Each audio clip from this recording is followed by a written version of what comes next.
What's up, YouTubers? It's Ernie, Blerd Without Fear, and you know, man, this is a book I have been trying to talk about for a while, and some weird stuff happened. My computer crashed after I had gotten the audio and everything together for it. It had already gotten the video halfway worked up, and it just wasn't in the cards at the time. And it took me a long time to come back to this, but you know what? Enough time's passed. Let's go ahead and do it. Let's unpack Flash Rebirth. And what we're going to be doing is talking about that first volume of Flash Rebirth. Basically, there's going to be a lot going on here, and I'm going to try not to make this the longest video ever.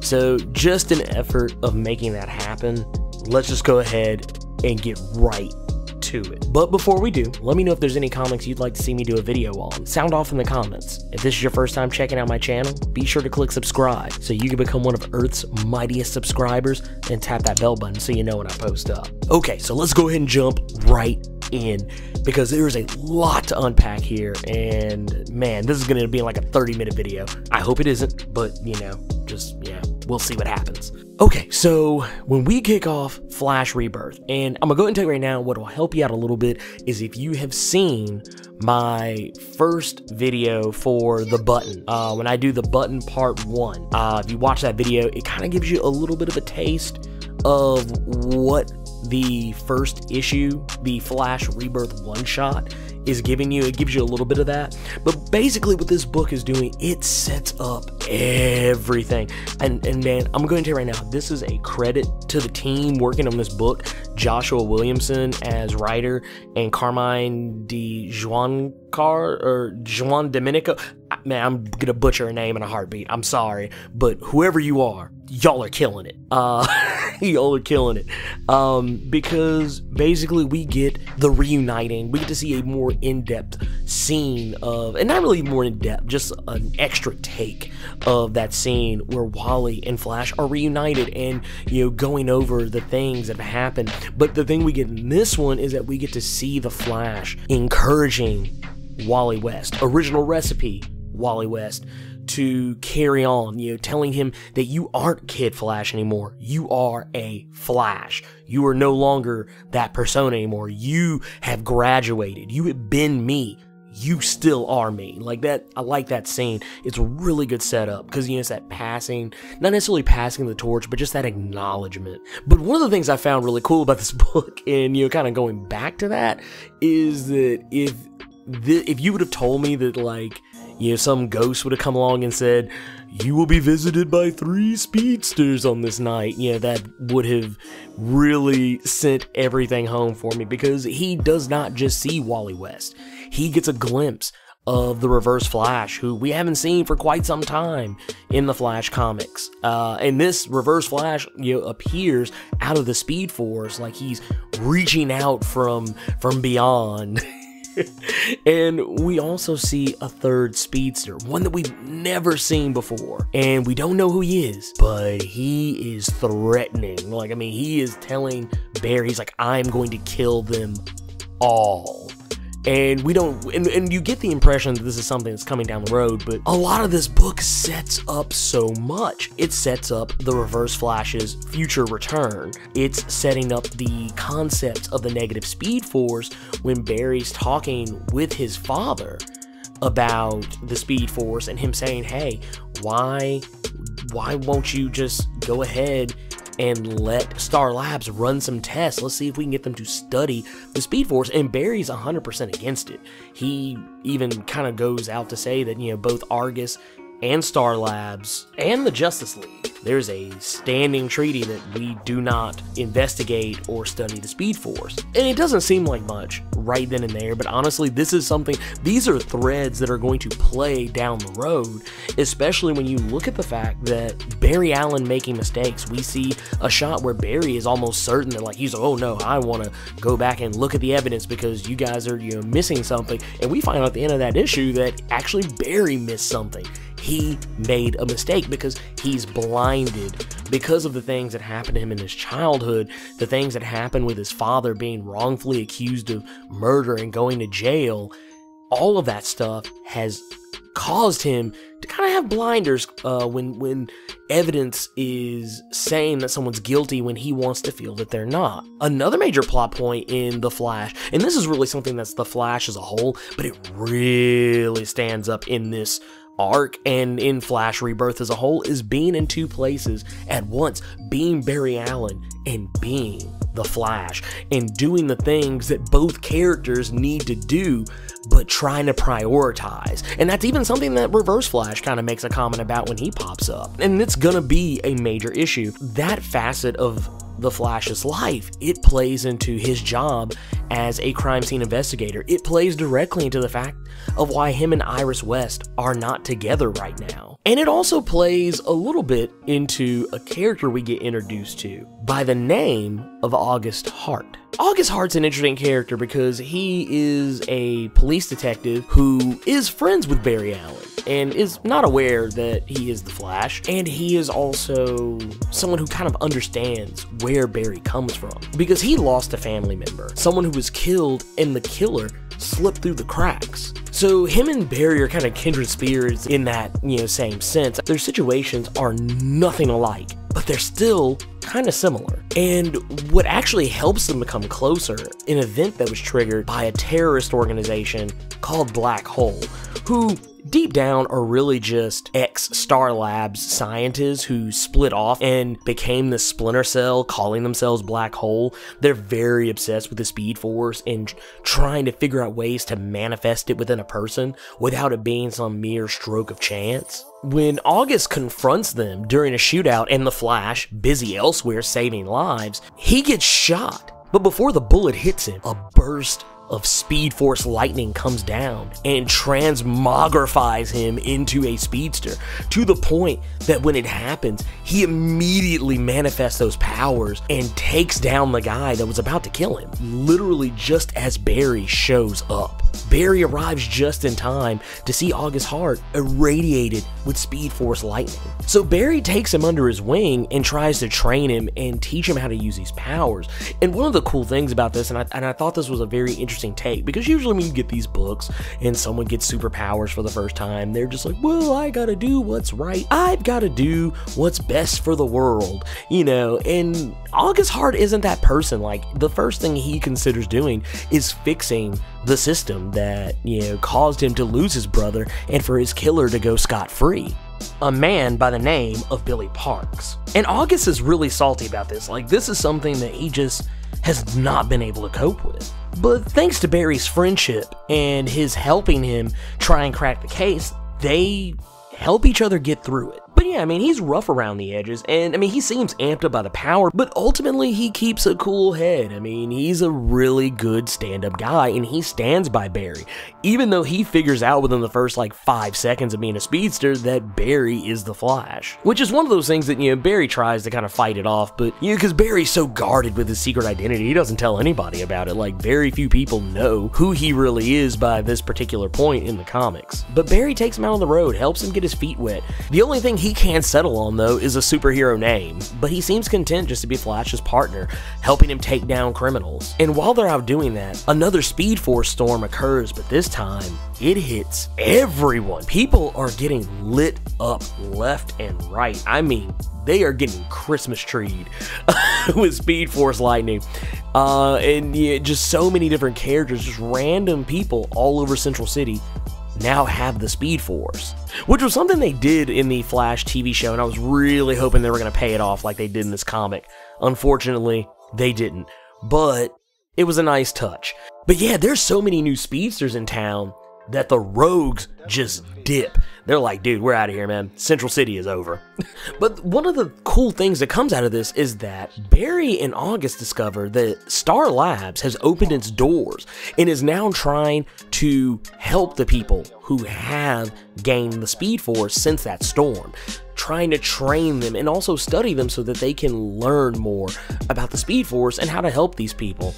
And that program is being head up by a speedster by the name of Mina Dawin, who also goes by the name Fast Track. Her whole thing is that not only can she use the Speed Force to run as fast as the Flash can, but she also has the ability to track Speed Force signatures. So, because the Speed Force manifests itself differently with every person. Like, we even see a shot during a fight with Black Hole terrorists, August shows up and helps Barry heal.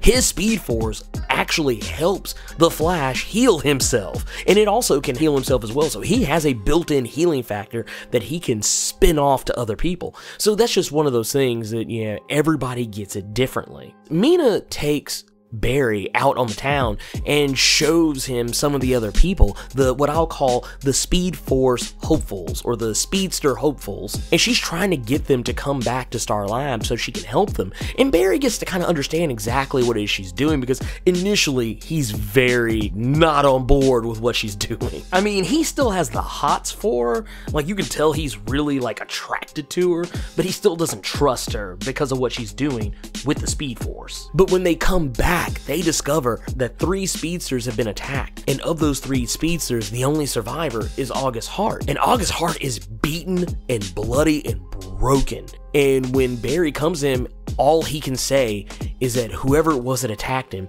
he called himself Godspeed. And now we're starting to feel like we have a name to attach to that character who Barry saw in the Rebirth one-shot. And if that wasn't enough, Black Hole strikes yet again, because they don't know when to quit.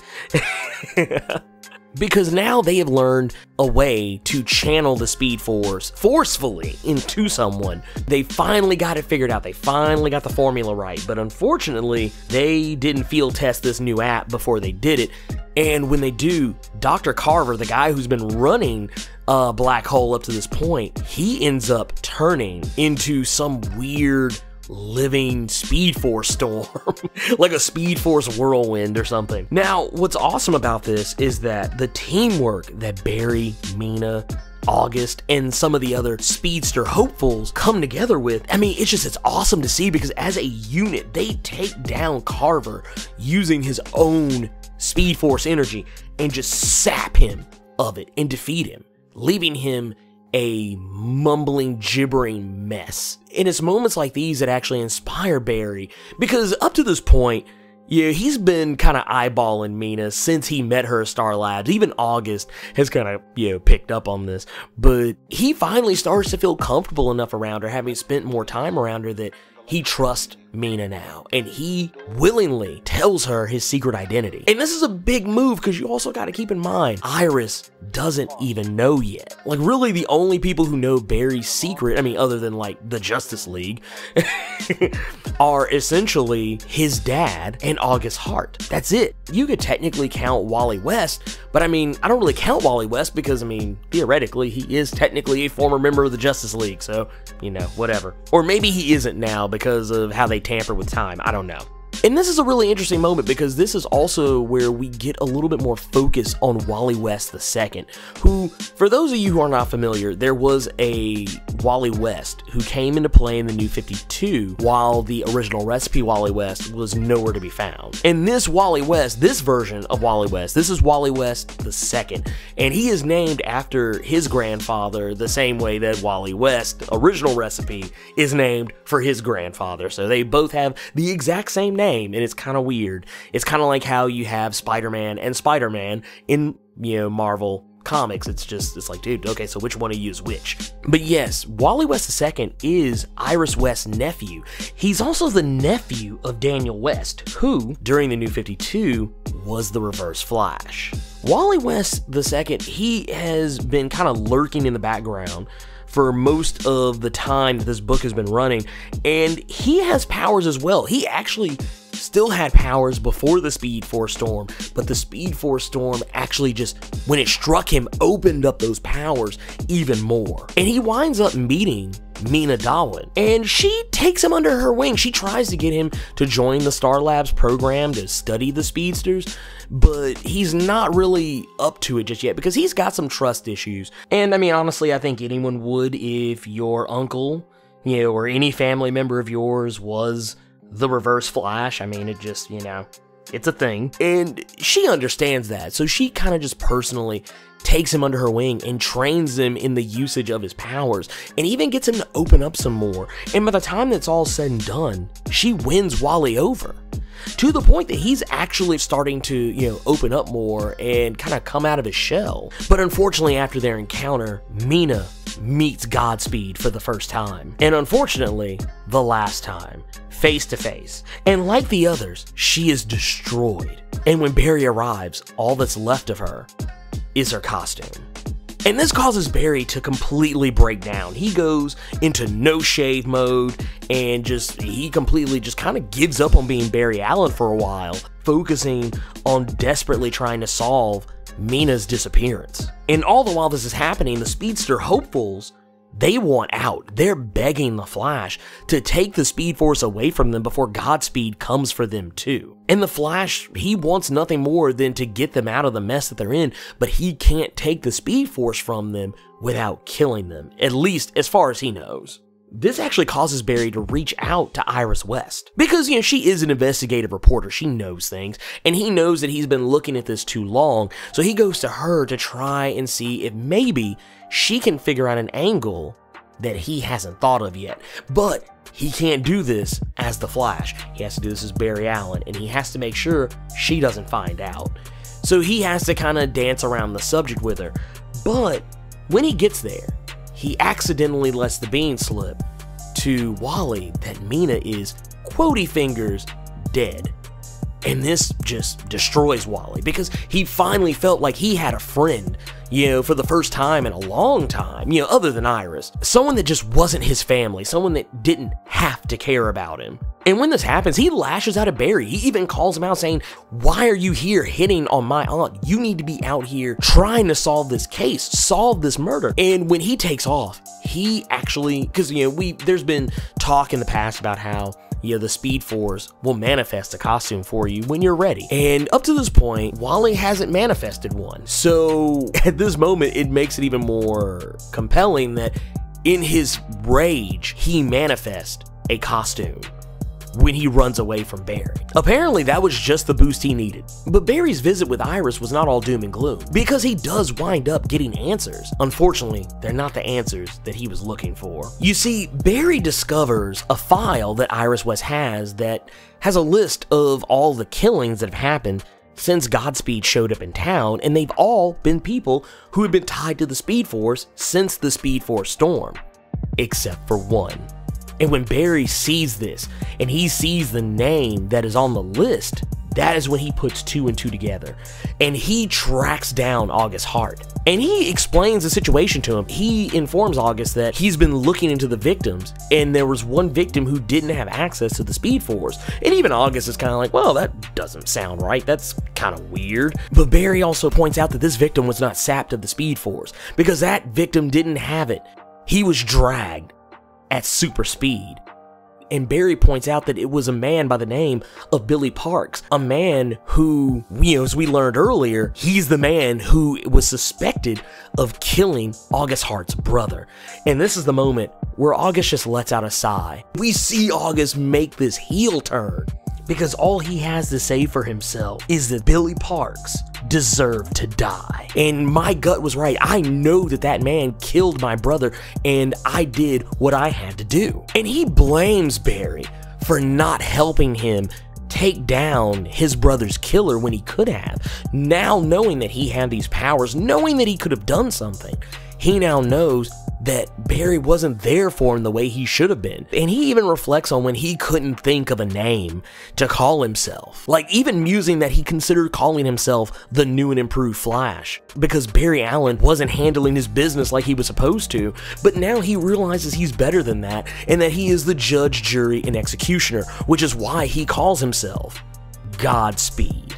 And man, I'm not gonna lie, dude, this character is so lit. I love Godspeed, dude. He is such a good character.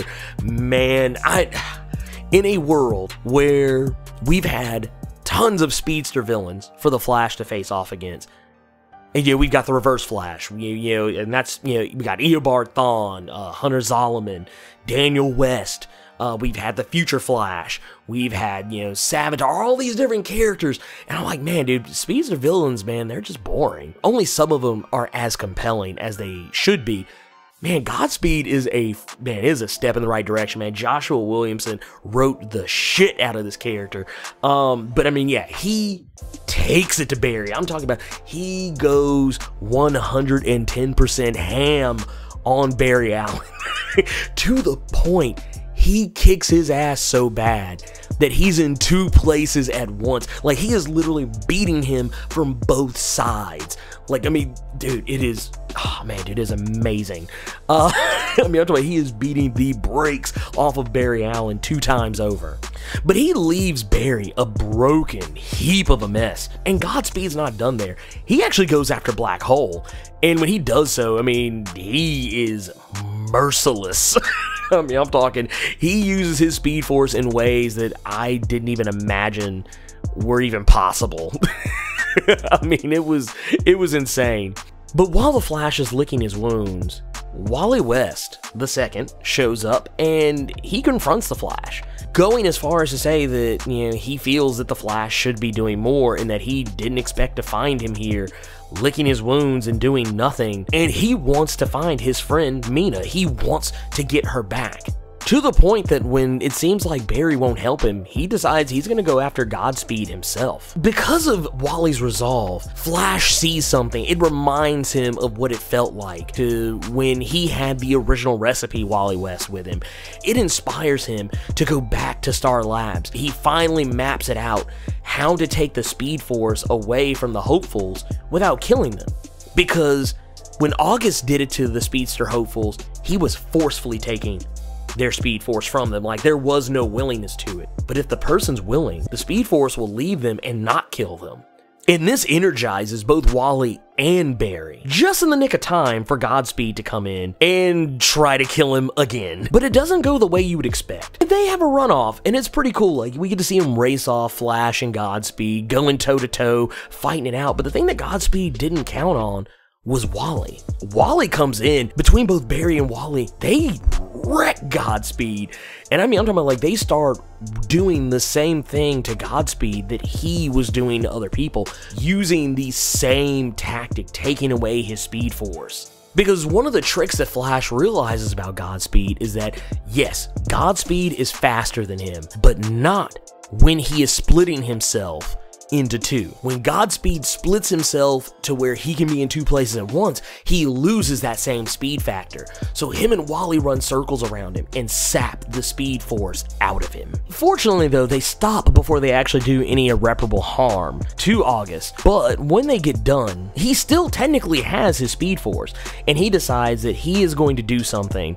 He, as a last-ditch effort, he's going to prove that the Flash is not up to the task of being a hero. And he says, I'm going to run to Iron Heights and I'm going to kill the Reverse Flash. And one of the things I thought was pretty crazy is that in a moment of weakness, it looks like the Flash grabs a hold of August and snaps his neck. But that's actually not the case. It was close, because it almost kind of mirrors that moment where Flash killed Professor Zoom in the past, way back in the day. But that's not actually the case. He just knocks him out. And they take him back to Iron Heights, and when they do, Barry reveals that he is going to look into the case of his brother. Like, nothing has changed.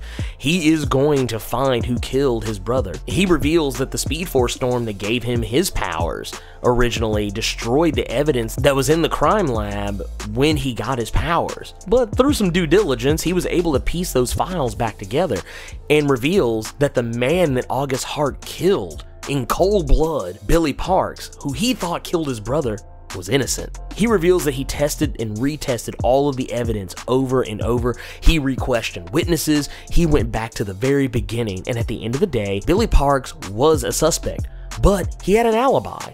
Not only that, his DNA, his blood, did not match what was found at the crime scene. And Barry lets him know he killed an innocent man, but he is going to find out who killed his brother. It seems like one of those moments where, oh man, Barry's about to walk away cold-blooded, but then, you know, it's too good to be true.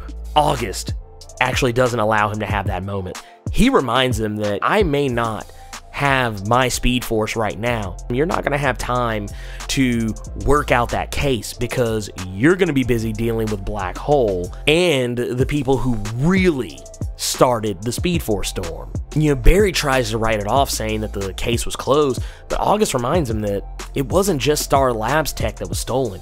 There was tech stolen from all over. Dr. Carver wasn't the head of the snake. He was just a general. And that August knows who the real leader of Black Hole is. But he's not going to say anything. He's keeping it for himself, and that's his secret. And the reason why he's keeping this is because he's saving the secret for one day when he'll need a favor. And he knows that Black Hole is not done with Barry by a long shot. And that one day in the future, he's gonna need his help. Like I said, man, it's a really, dude, the way they end the story is just amazing. Like, it's a very good, solid end up.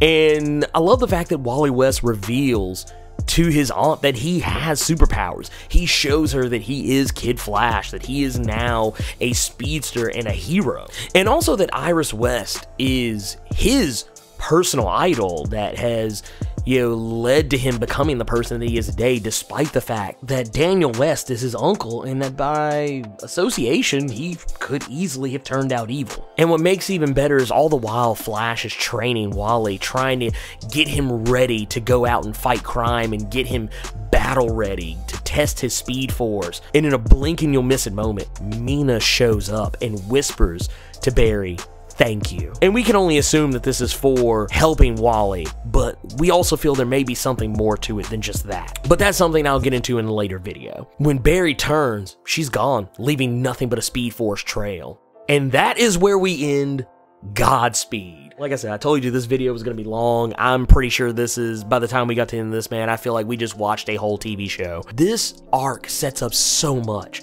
for the Flash, as far as, you know, the character development, the beats that we're going to be hitting, the story arcs that are going to come out of this. There's so much stuff that's been set up, and I'm not gonna lie, man, as I'm current on the Flash right now. Just like I said, it's taken a long time for me to get back around to doing this, but yeah, man, dude, the Flash is probably one of the best books in DC Rebirth right now, or DC Universe technically. I mean, I just love it. I mean, I love the characterizations that are going into it, the plot lines that are coming. There are a couple of moments where it kind of falls off a little bit here and there, as any comic, you know, no matter how good it is going to do from time to time. But I mean, it's probably one of the more consistent books. But anyways, let me know what you all thought about Godspeed and the new status quo for Barry Allen. Sound off in the comments. If you enjoyed this video, click the like button. And if you want to see more awesome videos like this one, be sure to hit subscribe so you can become one of Earth's mightiest subscribers and tap that bell button so you know when I post up. Thank you for taking the time to watch this video, and I will see you all next time. Plus Ultra.